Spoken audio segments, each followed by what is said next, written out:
Morning students. आज हम start करने वाले हैं क्लास 12th केमिस्ट्री का न्यू टॉपिक। इस टॉपिक का नाम है अभिक्रिया कोटिंग। इससे संबंधित कई सारे वीडियो हमने बनाए हैं जिसका लिंक डिस्क्रिप्शन में दिया हुआ है, आप उन वीडियो को भी देख सकते हैं। आज जो हम अभिक्रिया कोटि पढ़ने वाले हैं इसमें हम दो टॉपिक कंप्लीट करेंगे, एक है अभिक्रिया कोटि और दूसरा है अणु संख्यता। पहले स्टार्ट करते हैं अभिक्रिया कोटि से कि आखिर अभिक्रिया कोटि क्या होती है। ओके, डेफिनेशन लिखते हैं इसका अपन। तो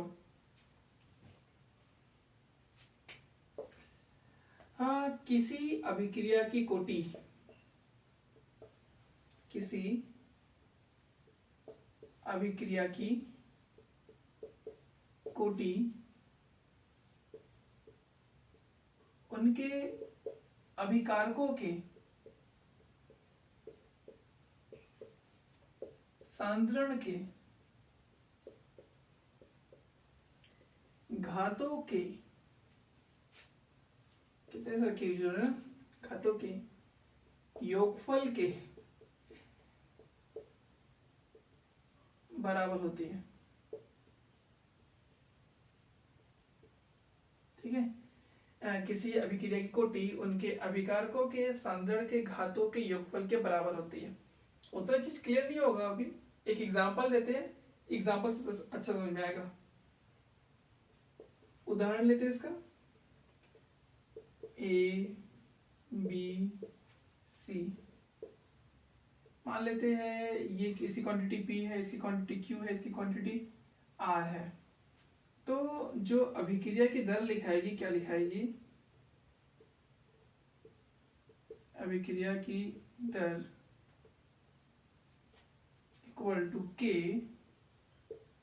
A की सांद्रता, P की सांद्रता, C की सांद्रता, इनकी घात सामने वाला P, A के ऊपर क्या है P, तो P लिखेंगे, इसके ऊपर Q, इसके ऊपर R। तो ये अभिक्रिया कोटि लिखा गया। तो डेफिनेशन हम ये लिखे हैं कि किसी अभिक्रिया की कोटि उनके अभिकारकों के, ये अभिकारक थे, सांद्रण के, ये सांद्रण, घातों के योग के, घातों का योग। तो जो हमारा अभिक्रिया की कोटि होगा वो क्या लिखाएगा, अभिक्रिया की कोटि बराबर, अभिक्रिया कोटि को n से शो कर देते हैं। ठीक है, n equal to P plus Q plus R, ये लिखा गया अभिक्रिया कोटि। मतलब उनके घातों के योग के बराबर होता है। किनके घात, तो अभिकारकों के सांद्रण के घात। ठीक है, तो ये था अभिक्रिया कोटि का डेफिनेशन। ऐसे बहुत सारे समीकरण हैं, उनमें अब अभिक्रिया कोटि हम देखेंगे। अभिक्रिया की कोटि मुख्य रूप से हम चार प्रकार के पढ़ते हैं। एक होता है प्रथम कोटि की अभिक्रिया, द्वितीय कोटि की अभिक्रिया, तृतीय कोटि की अभिक्रिया और शून्य कोटि की अभिक्रिया। ठीक है, और अभी ऐसा नहीं कि अभिक्रिया कोटि सिर्फ इन्हीं प्रकार के होते हैं, अभिक्रिया कोटि भिन्नात्मक भी हो सकता है, हमको वो भी मिल जाता है अभिक्रिया कोटि। मुख्य रूप से हम चार देखते हैं, और जो हमको डीलिंग करेंगे इस चैप्टर में आके वो शून्य कोटि के बारे में करेंगे और प्रथम कोटि के बारे में करेंगे। द्वितीय कोटि तृतीय कोटि में डीलिंग अभी नहीं है आपके 12th में। ओके, तो पहले हम समझ लेते हैं इनके प्रकारों को, प्रथम कोटि, द्वितीय कोटि, तृतीय कोटि हम कैसे पहचानेंगे। ओके, पहला है प्रथम कोटि। तो प्रथम कोटि का एग्जांपल अपन क्या लिख सकते हैं। अच्छा, इसमें यदि डेफिनेशन, चलो डेफिनेशन एक लाइन में नोट कर सकते हो कि ऐसी अभिक्रिया की कोटि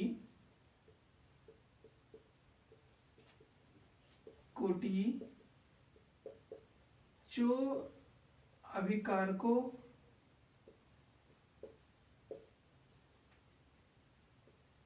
के एक सांद्रण पर निर्भर करती है।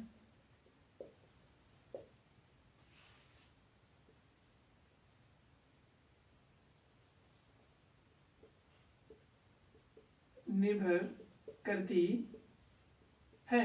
तो एग्जांपल लेते हैं, H2O2 ले लेते हैं, हाइड्रोजन पेरोक्साइड, ये टूटेगा तो H2O प्लस हाफ O2।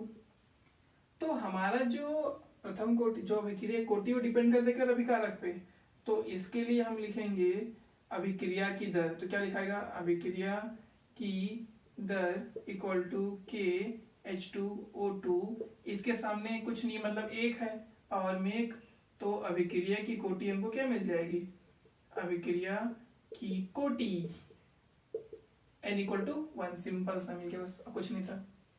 दूसरा देख लेते हैं, द्वितीय कोटि की अभिक्रिया। तो द्वितीय कोटि की अभिक्रिया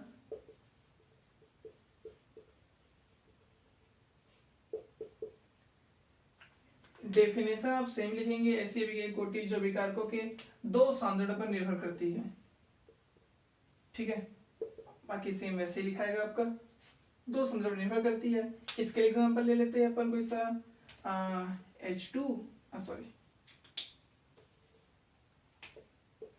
H2 प्लस I2 2HI, ये ले सकते हैं इसमें अपन। तो हम देखते हैं कि जो हमारा अभिक्रिया की दर हो रहा है, अभिक्रिया की दर वो क्या मिल रहा है हमको, K H2 की पावर 1 I2 की पावर 1, तो अभिक्रिया की कोटि क्या आ गया, अभिक्रिया की कोटि n इक्वल टू इसका 1 प्लस इसका इक्वल टू 2। हालांकि द्वितीय कोटि में आप इसका उल्टा वाला भी लेंगे तो भी आपको द्वितीय कोटि मिलेगा, जैसे 2HI ये लेंगे आप तो आपको मिलेगा H2 प्लस I2।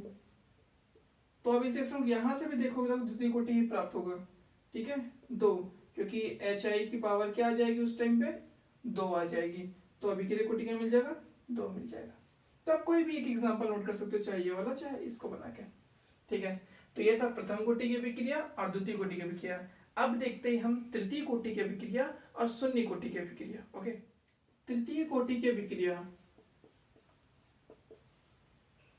तृतीय कोटि, ठीक है, इसका डेफिनेशन भी पूरा सेम वैसा ही बनेगा जैसे पहले वाले का था, कि ऐसी अभिक्रिया कोटि जो अभिकारकों केवल 3 सांद्रण पर निर्भर करती है, ठीक है, अभिक्रिया कोटि कहलाती है। तो एग्जांपल से क्या मिलेगा, एग्जांपल ले सकते हैं अपन 2NO प्लस O2, जिससे बनता है हमारा 2NO2, ठीक है, ये प्राप्त होता है। तो इसमें हम यदि निकालेंगे कि अभिक्रिया की दर क्या है, तो अभिक्रिया की दर इक्वल टू KNO पावर में 2 और O2 पावर में 1। तो जो अभिक्रिया की कोटि होगी वो होगी 2 + 1 = 3, ठीक है, इसके सामने 2 है, इसके सामने कुछ नहीं मतलब 1 है, तो हमने घात में 1 लिखा, ठीक है। इसी प्रकार से शून्य कोटि की अभिक्रिया भी होती है, लेकिन शून्य कोटि की जो अभिक्रिया है वो थोड़ी सी अलग होती है। डेफिनेशन लिखेंगे, ऐसी अभिक्रिया कोटि जो अभिकारकों के सांद्रण पर निर्भर नहीं करती, ठीक है, इसको लिख दे रहा हूं मैं, ऐसी अभिक्रिया की कोटि जो अभिकारकों के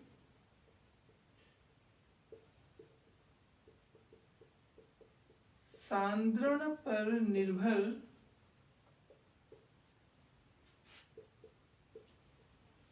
नहीं करती, ऐसी अभिक्रिया कोटि जो अभिकारकों के सांद्रण पर निर्भर नहीं करती शून्य कोटि की अभिक्रिया कहलाती है।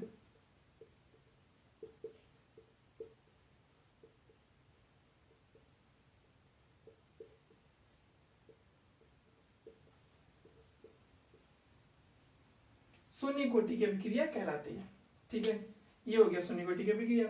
इसका एग्जांपल देख लेते हैं, ठीक है, H2 प्लस Cl2 2HCl। अब बोलोगे सर यहाँ पे यदि हम इसकी अभिक्रिया की दर लिखते हैं तो KH2I2 और लिखते हैं अभिक्रिया की कोटि n = जो भी आएगा, ठीक है। हाँ सर यहाँ कुछ नहीं मतलब 1 1 यूज हो जाएगा, कहने बदले भी हुआ, तो यदि आपको याद होगा, मैंने जो अभिक्रिया की दर को प्रभावित करने वाला कारक होता है, इससे पहले वाला वीडियो, उसका मैं विकिरण का प्रभाव दर्शाया था कि जब H2 और Cl2 नॉर्मल आपस में क्रिया करते हैं बिना किसी चीज की उपस्थिति में, तो 2H बनाते हैं, लेकिन इनकी जो गति होती है बहुत ही धीमी गति होती है। ठीक है, वो गति मतलब कैसे होती है, बहुत ही धीमी। लेकिन यदि इसी रिएक्शन को हम सूर्य के प्रकाश में करें या विकिरण की उपस्थिति में करें, तो यह क्रिया उसके मुकाबले कई गुना ज्यादा तेजी से होती है। मतलब इसमें जो इंपॉर्टेंट होता है वो इसकी उपस्थिति इंपॉर्टेंट होती है। ये पूरी तरह से डिपेंड किस पे कर रहा है HCl बनने के लिए, ये डिपेंड कर रहा है पूरी तरीके से सूर्य के प्रकाश पे। ये H2 और Cl2 डिपेंड नहीं करता है। अगर इन पे डिपेंड नहीं करता है तो इनकी घात को लेंगे अपन सामने में 0 और 0 और जोड़ेंगे तो हमको जो शून्य कोटि की अभिक्रिया मिलेगी वो क्या मिलेगी, 0। ये था शून्य कोटि की अभिक्रिया। ओके, तो ये थी अभिक्रिया कोटि। इसके प्रकार क्या है वो भी देख लिया हम लोगों ने, और भी कुछ जानेंगे इसके बारे में।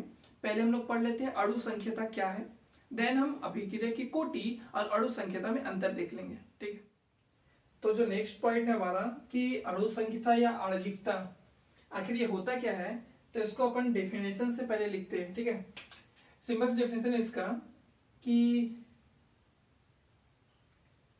अभिक्रिया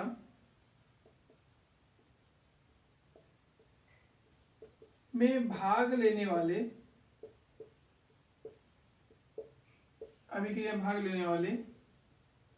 अणुओं या आयनों की संख्या। ठीक है, अभिक्रिया में भाग लेने वाले अणुओं या आयनों की संख्या उसकी अणु संख्यता या आणविकता कहलाती है। सिंपल सा डेफिनेशन, मतलब जो अभिक्रिया में भाग लेने वाले अणु होंगे या आयन होंगे वो क्या कहलाएंगे, अणु संख्यता या आणविकता। सिंपल एग्जांपल लेते हैं, 2NO प्लस O2 ये बना रहे हैं 2NO2, तो इनकी जो अणु संख्यता होगी या आणविकता होगी वो होगी 2 और 1 3, या फिर ऐसे लिख सकते हैं 2 + 1 = 3। ये दिखता तो कुछ अभिक्रिया की कोटि जैसा ही है, लेकिन इसमें और उसमें थोड़ा डिफरेंस होता है। तो नेक्स्ट जो क्वेश्चन देखते हैं उससे हमें समझ में आ जाएगा कि उनमें क्या डिफरेंस है। ठीक है, तो नेक्स्ट क्वेश्चन है हमारा कि अणु संख्यता और अभिक्रिया की कोटि में क्या अंतर होता है।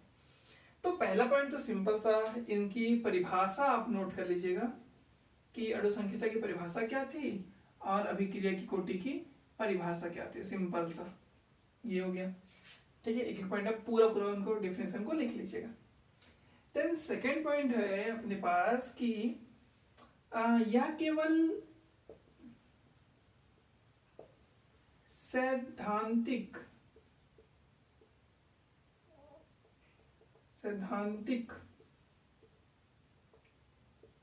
है, और इसमें दूसरा पॉइंट है यह प्रयोग पर आधारित है।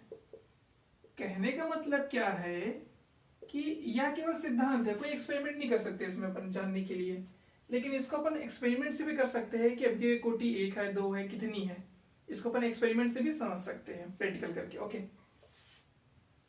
तीसरा पॉइंट है यह हमेशा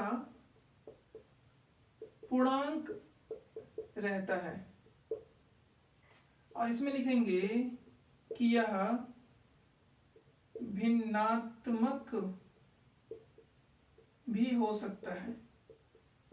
तात्पर्य क्या है इस चीज से कि पूर्णांक का मतलब ये हमेशा 1 2 3 4 आपको इन्हीं नंबरों में मिलेगा, लेकिन ये क्या है कि आपको ये 1 भी मिल सकता है, 2 भी मिल सकता है, लेकिन 3/4 भी मिल सकता है, 1/5 भी मिल सकता है, ऐसा भी इसमें मिल सकता है। ठीक है, तो यह हमेशा क्या रहता है, पूर्णांक रहता है, और यह हमेशा क्या रहता है, भिन्नात्मक भी हो सकता है। तीसरा इसका मान शून्य नहीं होता।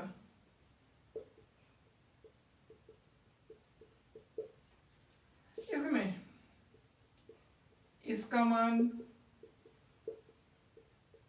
शून्य हो सकता है। हम लोगों ने एक पॉइंट पढ़ा था इसमें शून्य कोटि, ठीक है, प्रथम कोटि, द्वितीय कोटि, तृतीय कोटि, शून्य कोटि, तो इसका मान शून्य हो सकता है। देन कितने कितने पॉइंट हम लोग कर लिए इसके, 1 2 3 4, 1 2 3 4, ओके 4 पॉइंट हो गए। एक लास्ट पॉइंट इसका देखते हैं। इससे अभिक्रिया की क्रिया विधि के संबंध में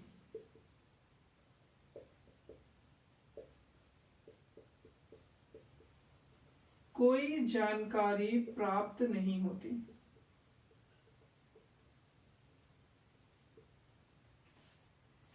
जबकि इसमें हम लिखना चाहते हैं, हम क्या लिखेंगे कि इससे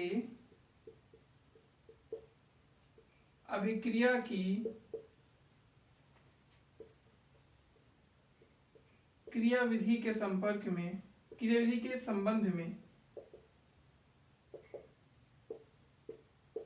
जानकारी प्राप्त होती है।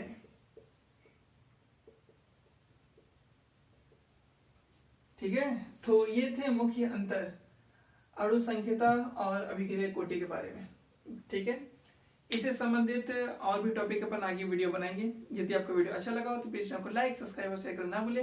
साथ ही साथ नोटिफिकेशन बेल को प्रेस कर दे, जिससे हमारे द्वारा अपलोड किए गए वीडियो आपको नोटिफिकेशन के माध्यम से प्राप्त हो जाएंगे। Thank you.